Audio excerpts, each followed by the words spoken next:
So Bob is the director of cloud engineering at SARS. For those of you who don't know him, Bob works with our clients to help transform their data centers and architect full stack solutions using hyperconverged infrastructure and public cloud offerings. His deep Microsoft Azure experience helps clients optimize costs while ensuring performance, security, and just overall best practices. Prior to joining SARS, Bob managed a team of engineers supporting x86 infrastructure and Microsoft Azure public cloud. So Bob, I will turn it over to you. Great, excellent. You can see my screen okay? We got it. All right, excellent, thank you. So thanks a lot for everybody for joining. So you're thinking cloud, right? I mean, we've heard that all about cloud. Cloud is everywhere.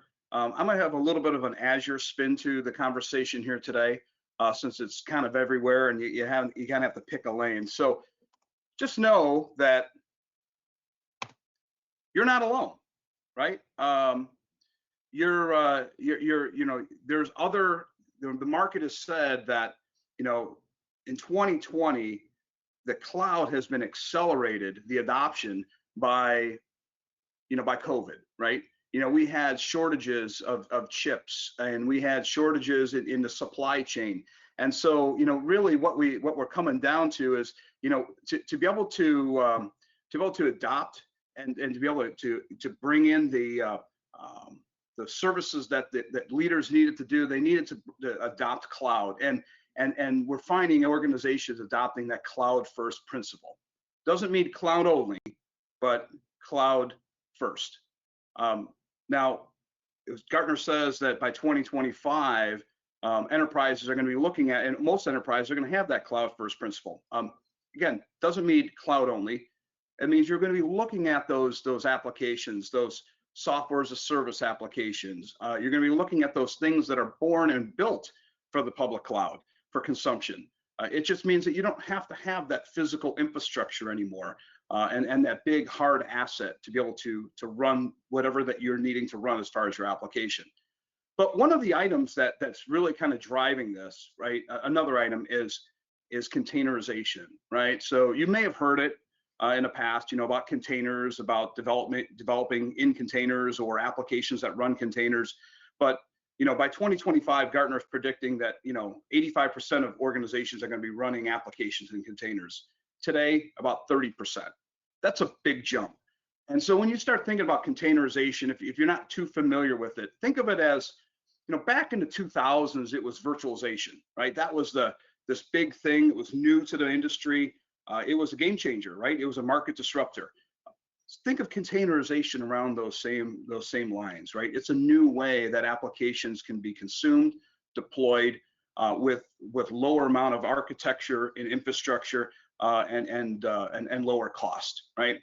And on top of that, more organizations or companies that are writing software are providing it in a containerized format. So by 2025, Gartner's predicting about 15% of the software that's being developed that's going to be purchased by your organization is going to be containerized versus 5% in 2020.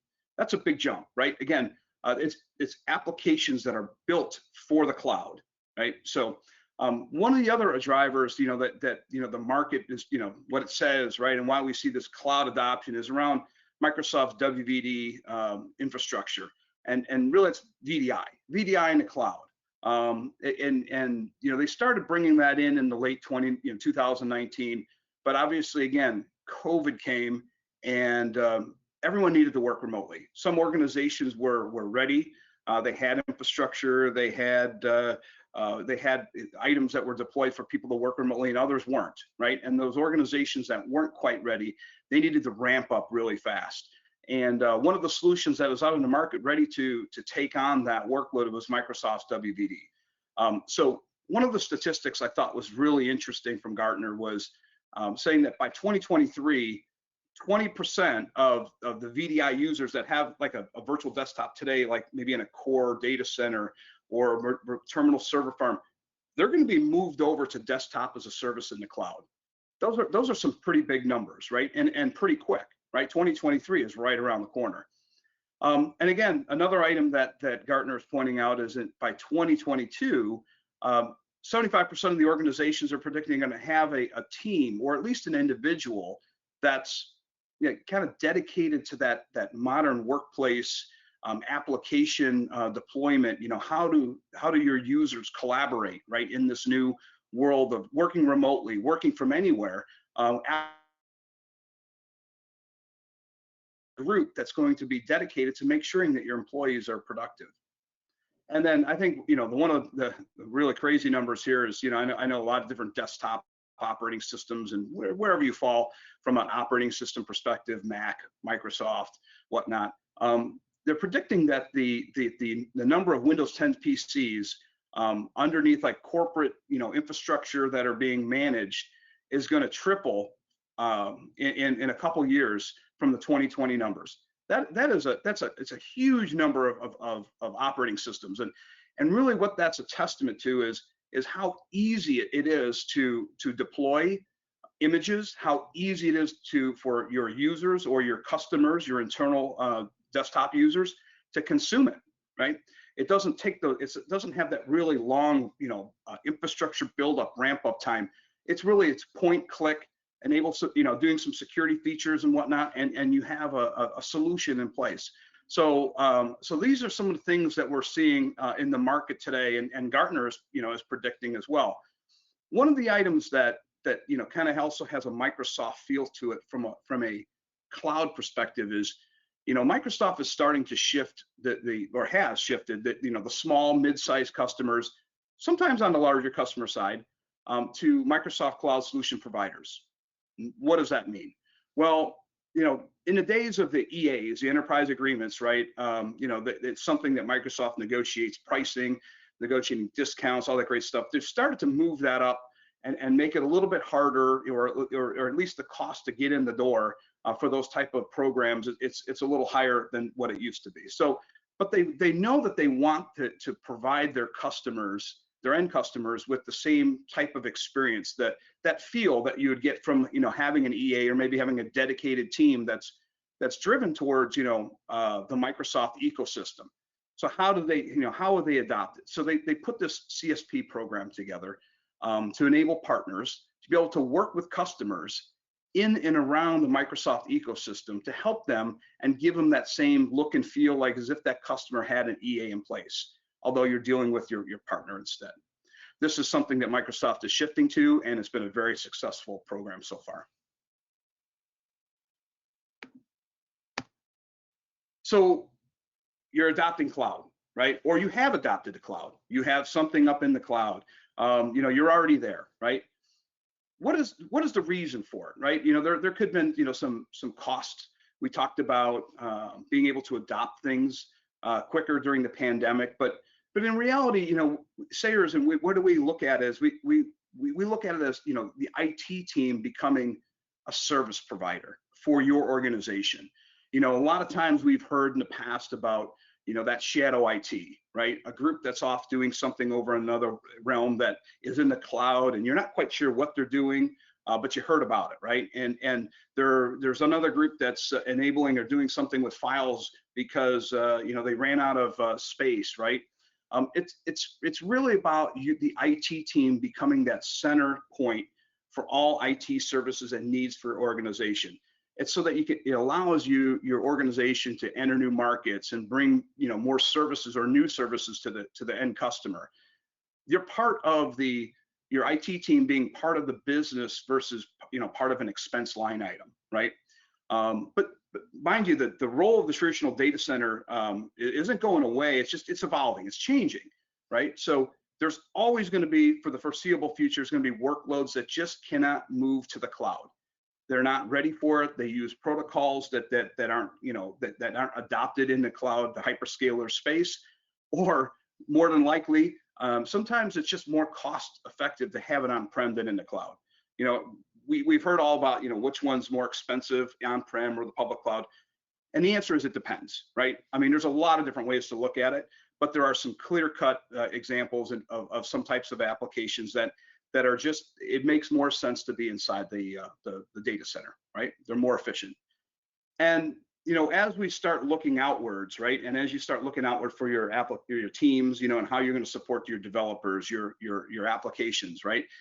There's as a cloud solution provider, there's all these different SaaS offerings, right, that you have to be aware of, right? As the hybrid data center becomes the norm, right, where your application may exist on-prem and you may have a SaaS-based application that's tied into it with single sign-on, you know, your staff, your skills that your team has to have change, right? There's a lot more complexity to it. There's a lot of more integration. And so, you know, when we're talking about being that service provider, it's being about, you know, you're tooled both from a resource perspective, internally from a, you know, an employee perspective, but also knowledge, right? What's out there, what's coming to market. So, you know, it's not about just that data center move. You know, when we're talking, you know, a transformation, you know, hey, we're putting stuff in the cloud. It's about how your IT team and operations team is just going to become that service provider for your organization in general, right? So when we start looking at what is an IT service provider role, right? On the far left-hand side, it's your traditional data center. You look at it, you'll in that the light blue box there, you'll recognize that. You know, your team manages, supports operating systems, hypervisors, desktops, potential hardware infrastructure. They're patching firmware. They're doing all that stuff, right, to keep the lights on inside that data center. And that's, you know, we all know what that data center looks like. Then you have this platform layer, which is, you know, a pseudo IT team typically. You know, they sometimes they're managing the application that's on that particular server. They might do some debugging or whatnot, and then all the way at the application stack, you got your developers and operators, right, that use that particular application. But as you start to move towards the right, and as you see that crawl, walk, run, or as you see organizations begin to adopt and move and shift workloads to the cloud, a traditional type of lift and shift is moving to infrastructure as a service as a first step, right? So when you look at that, you can still see that light blue area there, that your team, your IT, your traditional IT team is still, you know, managing and still have a part of that fabric. They still have some of the core design. They still have the operating system that they have to patch and make sure that it's running properly and that there's no issues there. You still have that platform administrator and author, and the same thing with your consumer at the application level with the developer and operator, right? So you're starting to move that role. The real big difference here is you're not managing the hardware anymore, right? The hardware is invisible to your team. It's more of a software layer. It's a software-defined data center in the cloud, right? And when you look at the dark blue box, you know, we're talking about Azure. You know, you can substitute any other hyperscaler in that name in that space. But this is where your CSP, your partner, right? This is where they help your particular team, you know, identify and understand what's behind the scenes. What is that hardware?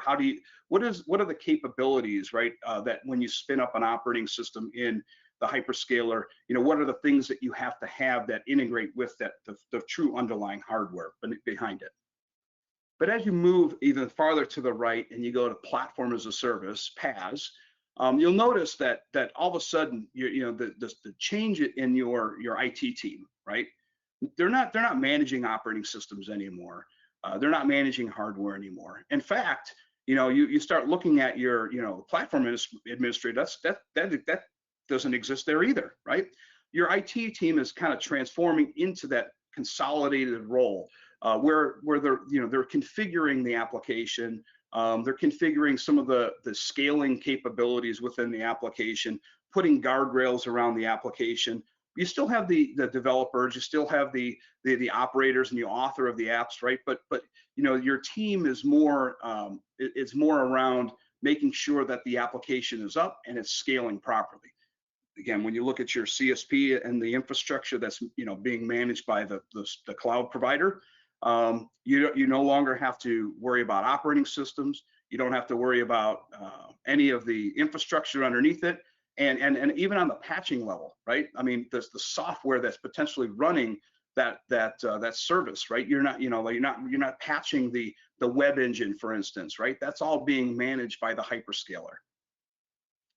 When you move to the far right, now we're talking software as a service. This is that, some would call it the Holy Grail. Typically it's more expensive, right? When you get into this area, it just means that you're not managing really much at all at this point, right? This is like Office 365. If you've adopted your email in O365, you know that you have to set up users, you set up policies, some of the mail routes, set up some of the DLP and things like that within the environment. But you're not managing the anything else behind that from a keeping things up to date. This is where, again, it's all back to that hyperscaler, and it's back to your partner in that CSP realm to keep you abreast of the changes, the things that are going on inside the environment. As I'd mentioned before, your role is shifting. So when you look at your team over on the far left and you go all the way to the far right, the roles of your team members, we're asking more of our AT team, right? They have to know more things. You always heard the thing of, there's a jack of all trades, master of none. Well, there's a lot of things here that your team needs to be aware of. And typically, this is where you're working with partners and with the cloud service provider to help you with those particular areas. So when we start talking about adoption steps, right? How do you adopt the cloud? Or maybe you're already there. You've adopted the cloud, and you have a bunch of stuff up there, or you're in process, right? You want to have a strategy, right? A cloud-first strategy. Again, I want to stress it doesn't mean cloud only. It just means that when you're looking at applications, when the business is bringing something to you and asking you to spin something up or bring an application in, if it's not something that's born and bred and built for the cloud, you have to ask why, or is there another option? It's just the way of that future, right? It's the way that applications are moving towards, right? And the next item is around hiring or promoting a cloud architect. When you start looking at adopting the cloud, there's a lot of technical decisions that need to be made, right? The next line item, that reducing delay and including multiple team members, that kind of goes hand in glove with the cloud architect role, right? That cloud architect is there to kind of, herd the cats, right? I mean, there's a lot of different people that have a lot of different thoughts on how to implement things. And I won't say there's a right or a wrong way. There's just a way. And it's the way for your organization that meets your security posture, that meets the way that your business does business, and the way that you do it from a cost perspective, right? So that cloud architect is key to bringing the group together, and including team members from security, network, infrastructure, the business development. I've seen personally seen companies trying to implement a cloud strategy without some of those teams.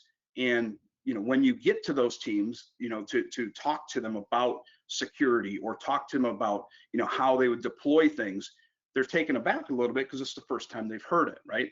And so if you're looking to I guess grease the skids and make sure everything is copacetic within the organization, that layer 8 of the OSI model with politics, it's about inclusive. Bring your team members together, and that cloud architect role is key for that, right?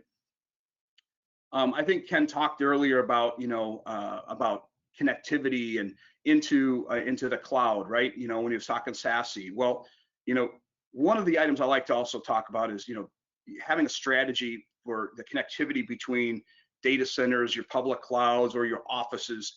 You think about it as if you're building a house, you can put up the drywall right away to make it look pretty, but if you didn't put the plumbing or the electrical in the walls, what good is it, right? You're going to end up tearing some of those walls out to fix it. So sometimes it's great to have, to get things up and get it rolling really quick, but you want to have a good, clear understanding of what your defined goals are, right? Back to, again, having that strategy, having all the different groups and team members involved with those decision points, so that some groups are going to have different areas of expertise than others, right? And the final thing is around analysis. Assessments are key to any type of cloud strategy or movement. Assessing what you have, where those objects could go, how much they're going to cost now, and how much they're going to cost later. I've seen some really crazy projects where the customer has just kind of moved things up to the cloud and broke the budget within a few months, right? Because they really didn't understand what that would look like once, adopting the cloud. But here, the piece to this is that it's not over once you migrate to the cloud, right? You let's say you've put things up there, you've got a bunch of stuff in Azure, and you just can't sit back and rest on what you've accomplished. The cloud is changing so much every single day, every single month, that there's always new ways or more cost-effective ways of adopting or deploying some applications. So reassessing and reanalyzing is a key to any successful cloud strategy. I would say that you would do it at least once a year to kind of look at your environment. Don't worry, it gets easier every single year as your teams begin to understand, what they're looking at, and as you start to, identify some of the workloads that you have up in the cloud. But I would say, one of the key takeaways is leverage your partners, right? Your partners, there's 126 new function feature updates in Azure just for March. And if you think your team, your internal IT team can keep track of that, all of those updates and all those changes, it would be pretty tough. In fact, partners have a hard time keeping track of of all those updates that happen within a period of time. But the odds are better with the partner side because we're working with many different clients and customers. So we get to see a broad view of a lot of different types of businesses and a lot of different types of applications. So back to leverage your partner. Leverage a partner like Sayers. We're an Azure Gold and CSP partner. But partners like ourselves should be able to answer the questions, should be able to help guide you in your cloud strategy, whether you're already in the cloud or you're partially in the cloud, or you're just looking to reanalyze what you have in the cloud to make sure that it's correct and successful.